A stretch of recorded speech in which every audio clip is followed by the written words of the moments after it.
I'm sorry, I sound like the most random thought. Watch next episode opens up, and it's opening up with that scene with Tarta and Kiefer outside the hospital, and Tarta's like, Kiefer, I need to ask you something. And it just cuts over, just straight over to some random person that's fishing on the side of the lake. And then suddenly he discovers his body floating. It ends up being Tarta. And then it cuts over to Kiefer, and he's flying away from the town with Coco. Boy asked too many questions. He's got to sleep with the fishes. Kiefer ends up taking him out. Oh my gosh. Dude, they're just building up this thing like crazy. I'm kind of curious how that's going to play out. I'm assuming Tarta's going to bring it up, and Kiefer's going to make up some excuse, and then suddenly the doctor's going to show up and say Coco's doing fine, you want to see her, and then Tarta's going to keep an eye on him. I'm not sure exactly where they're going to end up going with Tarta, because they're putting so much emphasis on him. He's got to trigger something. It's either going to be Kiefer, reveals it to Tarta and then pulls him under his wing, like, I don't know, goes in on Noah and says, hey, can I train Tarta, bring him to the Atelier and start training him, and then reveal the secrets to him, or something like that. Or Tarta goes to the Knights. He said that he's observant, so I can see him lying to Tarta, and Tarta says, no, that's a lie. And then he goes to the Knights and then tells them something's going on. I think he used something on Noah or something like that. He's hiding something, and then that's going to trigger them to come after Kiefer. There's got to be a reason they're putting so much emphasis on Tarta asking questions. But I guess that does all just kind of play into what they're doing with Kiefer's character. They're just doing so well, honestly, with this anxiety. Like, this entire episode is Kiefer and his anxieties.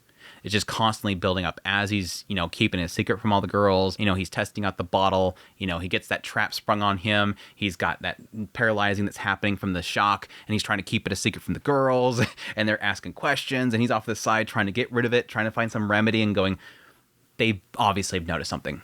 They're looking, they're very observant. They're smart girls. I wonder if they figured it out yet. Are they noticing what's going on? This is obviously something that's been building up since the very beginning of the series, because Kiefer's technically doing something he's not supposed to be doing. He's keeping Coco a secret. He knows that she knows forbidden magic, that she's done it, that she should have her mind, wiped. But he's trying to seek out these brim hats in his own way. He's doing his own investigation. He's trying to do things on the side without the Knights or the Hall knowing. He's not supposed to be doing that. So now we're seeing that anxiety build up, and I think it's doing a really good job of portraying it, because he's constantly going to be, even though it's keeping on that face, honestly, that face from the very beginning of the series, I thought he's like the most nicest guy ever. Like, it did a good job early on of having this guy that seems like he's too nice. He's just a really bubbly, nice Gojo. And now we're seeing, no, this is the other side. This is the other side that's human. This other side that has the desire, has something that he's after, something he has to find. He can't let it go. No, I'm so close. I'm so close. I'm willing to bury anybody in my path. No, Noah? Sorry. Goodbye, memories. Tarta? Again, swim with the fishes. Swim with the fishes, kid. This desire is crazy, and I like that really dark side of it. It's something I was really liking in the last episode. This dark side of this guy that's, honestly, again, Coco, run. Please, girl, get the hell away from this guy. He's dangerous. But yeah, good stuff. I think that the question mark that I really have is the girls are, again, picking up on something, and they're eventually probably going to notice something. But I do have a wonder when eventually Urugyo, or Oli, is it Ollie? This episode, Ollie? Ollie is going to eventually figure it out. I mean, he knows about, again, Coco, and he wants to reveal that to the Knights. He wanted to tell the Knights about that and report to the Hall.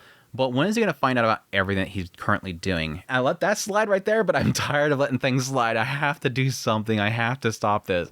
That's the big question mark there, is when eventually he's going to really, catch on to all this stuff. But outside that, really good episode, though. Really, really good episode. I guess I can hit each point of this episode one by one. The beginning segment really around the trials, and again, the characters and their futures that they're looking forward to. The tests themselves were interesting. They note that they're basically tests that sort of help you learn more about yourself, and thus the tests themselves are different for each individual, which I think is a really cool concept there. They don't want the apprentices to have to suffer through this stuff, because magic's supposed to be happiness. So there are things about having an adventure, having some sort of test and trial, the pinnacle of proving, which the first part is pretty much what we've already seen with Coco. It's permission to become an apprentice. So you have to do the consent of crown. The second one is sincerity of the shield. This one's a weird one. It says display devotion and walk beside your master. I'm guessing this is going to be some sort of, each one of them gets to go on a journey with Kiefer, prove something with them, show their abilities, whatnot, out on their own or something like that. The third one is Query of the Kiwi, which this one's even more obscure. It says, prove your worth, take up the key, whatever that means. Goodwill of her grace, which is the fourth test, and this is the one which you can become a witch, which is grant a wish and stand alone. This one makes a lot of sense. I'm assuming it's just that whoever is taking the trial has to just go out on their own, go out into the world. You're not quite a witch yet, but you have to go prove yourself by yourself. And, I don't know, find somebody and use magic to grant them a wish. Do something special for somebody. And then once you've done that, you become a witch. Then there's the fifth one, of course, which is after that, which is if you want to become a teacher. You don't have to take the fifth one. I think it implies that you don't have to. But in order to become a teacher, you have to do this. It's the words of the wise. So cool stuff there. Cool stuff there. Again, after this whole thing, getting into sort of each individual's desire to become something in the future. He's kind of pointing to the fact that you don't have to worry about that. It's in the future. Don't worry about that. But Tatia's like, nope, I'm always thinking about my future because she's waiting for the moment that she could do something and get thanks. My gosh, the studio this episode had way too much fun with Tatia. They just made her extremely bubbly and animated. Just had a lot of fun with her. Super cute. But yeah, she's like, I want to be thanked. I want to do this. Everything comes in twos. Oh, that's right. When I become a witch, I'm going to get myself a twin-topped hat. Yeah, that's right. You get your own hat. Yeah, I'm going to get a twin-topped hat. She's having way too much fun. She's a dork. She's an absolute dork. Now, here was a cool part. After Tetia and her goofy little bubbliness, which, again, I'm still waiting for that to come to a head. Again, we've seen sort of her anxieties with her desire to make a spell and be remembered in the future. She wanted to put a spell in textbooks, all that kind of stuff. But I'm not really getting into why this girl's so bubbly. There's got to be something in there, some sort of trauma. But anyways, Riche and Agate. I like that they kind of did sort of a contrasting between the two of them. There's a polar oppositing happening here. And the idea that Riche herself, she hates tests. The reason that she hates tests is because they force you to draw things you don't want to draw. They make you do things that you don't normally do. It does feel like she almost likes having some sort of normalcy. She likes being in this little bubble or whatever. And this is something where it's kind of forcing her out of her bubble and to do stuff, which to Agate is a good thing. She's like, yes, I want that. I want to change. I refuse to stay as I am. I want to get better. I want to take these tests as soon as possible. And that's all for the sake of becoming a librarian for the Tower of Tomes. So that's sort of her driving force.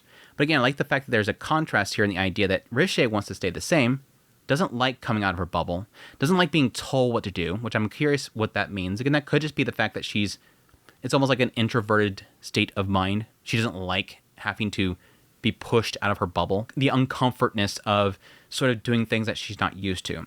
Whereas again, Agate, ever since she was told that she wasn't good enough, she's constantly telling people to change me. I need to be what they want me to be. So the tests tell me what to do. I'm going to do the thing that the tests tell me to do. Keep telling me what to do. I got to get to here. How do I get to here? Keep telling me. So I think the sad thing there is that there's like an overabundance in Riche and the idea that she wants to constantly be what she wants to be and doesn't want to come out of that comfort zone. Whereas Agate doesn't have a self because she wants whatever everybody tells her to do. So again, if you bring them together, they'd probably be perfect balance. But there's extremes, separate. So some good stuff. But again, yeah, Tekken right here, having Tetia bring up to Coco what's going on with Agate. That's the fact that she's trying to become a librarian. Apparently, all their descendants, like every generation, has librarians, which that tells me that Coco, whenever she does go to this library, she's probably going to end up running into a family member of Agate. Or, two things here. Whenever Coco goes there, Agate ends up going at the same time. Or Agate becomes, part of the library before Coco gets there, and then Coco has to run into Agate at that point. There's a chance there, too. Then you get into the family, again, the descendants of the apprentice of the three wise ones. So the individuals that essentially put together this code that they create around magic. That's interesting there.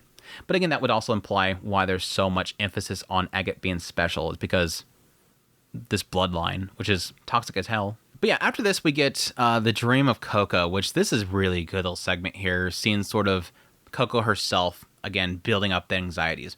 Again, I do like, similar with, Kifri here, Kifri and his bubbly nature, always hiding his true self. Coco's sort of the same. I think Coco has on his face more than Kifri exactly what's going on with her. She has a habit of showing it a lot more than he does, obviously. But seeing her kind of in her own dreams, feeling the guilt of everything that she's done, what she did to her mom. I told you not to be a mage. You went and did it, and look what happened to me. Causing a problem for Agate. Everybody sort of coming forth and telling her that she shouldn't be doing what she's doing.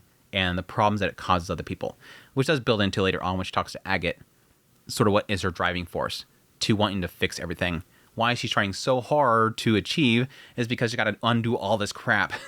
I got to achieve my magic spell for undo. The Control Z button. Come on. Yeah. That night we also see Keyfree is sneaking around trying to do some tests on that ink. I like the information around the actual twinning. What was it called? The twinning? The twinned bottles. The twinned bottles was an interesting thing. He mentioned the fact that the righteous witches of Healcraft who used magic to heal, they fought with the three wise ones' edict, forbidding spells casted on the body to the very end. At first, I thought he was bringing this up because it was end up being tied in with his family. Like, you come to find out that Keyfree's family is a bloodline of people that were the Healcraft witches, and that they always hated the fact that they, create this edict to get rid of their spells and whatever. But no, it ends up kind of just being that he's bringing up this for the sake of the spell itself. But it would be a really cool plot line to have that, yes, technically, the witches of Healcraft, they were fighting against this. Why? Because Healcraft was healing wounds. Without our spells, people will die of illnesses and wounds and not be able to recover their bodies. They might be permanently disabled. There might be a spell to save Tarta's eyes. Might be able to, heal that silvering that's happening in his eyes. Healcraft would be incredible to have in this world. They chose to get rid of it because it would be a spell that applies to the human body. They don't want spells being applied to the human body because it could be used for bad things. So yeah, I can see this group, knowing how powerful it is, would be pushing back on this. And all built up to the point where they got rid of the Healcraft. And additionally, got rid of the twinned bottle spell. But, for some reason, Keyfree knows about it. That's the other thing I kind of didn't really think about at the time. This is supposed to be something that's gone, and now that it's back, he's wanting to look into it. How does he know about it if it's gone? How does he know where this came from? Question mark. I guess it could just be simply that Keyfree has access to the library and looked into a lot of forbidden magic, or he's allowed to. It might be those that actually do. I guess it could actually be him being tied in with the Knights. I'm assuming that he's probably tied in with the Knights Morales. I didn't really mention in the last video, but I assume that he was able to wipe Noa's memories because he's got that same tool as what the Knights were using. And it's probably something that only Knights actually carry around. It could be that all witches carry this stuff around, and they're supposed to report it to Knights to come in and wipe memories, but I think that Keyfree is tied in with them, and that's the only reason that he knows what he knows. Just like that girl.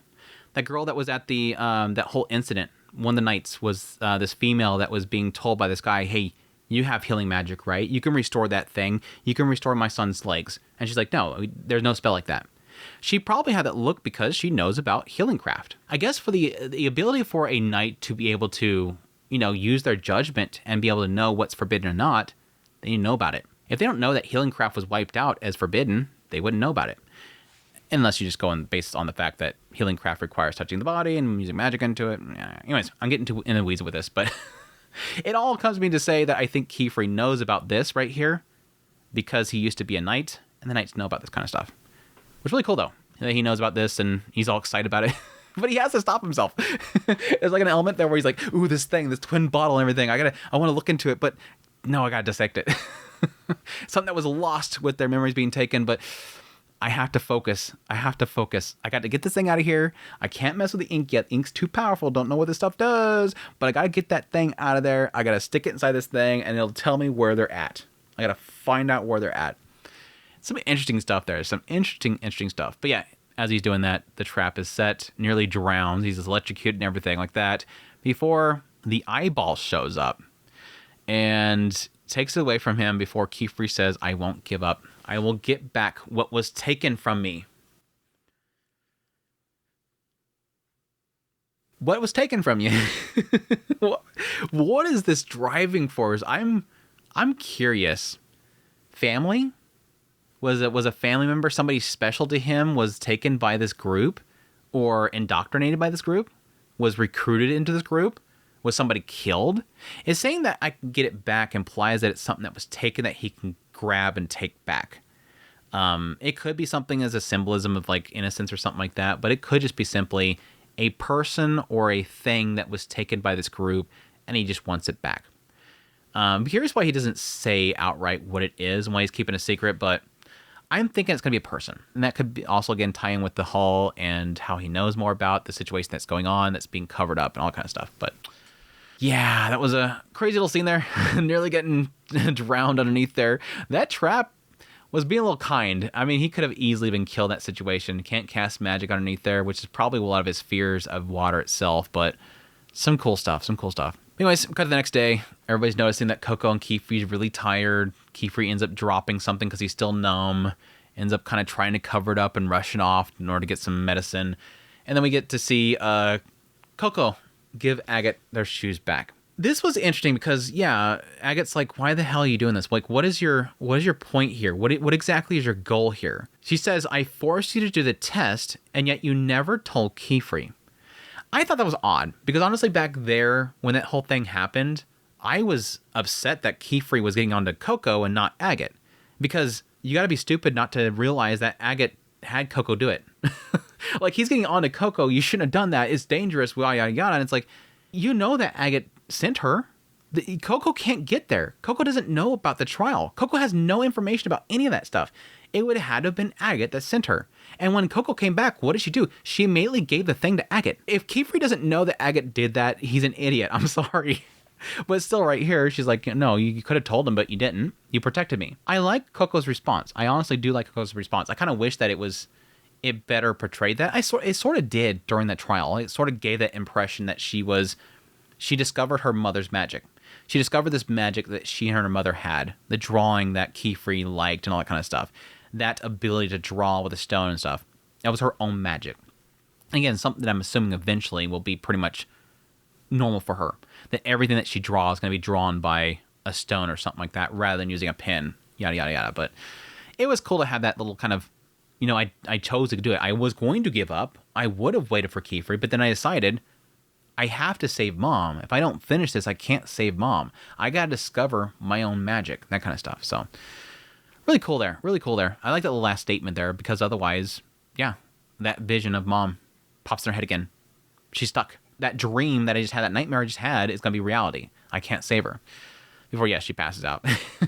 Agate goes rushing over to Keyfree. I almost thought that Agate had the ink from the vial on those shoes and that she blasted into Keyfree. But no, she's like, no, it's just the paintings were off. She did a horrible job on the shoes. That's not the point, though. We got to go save Coco.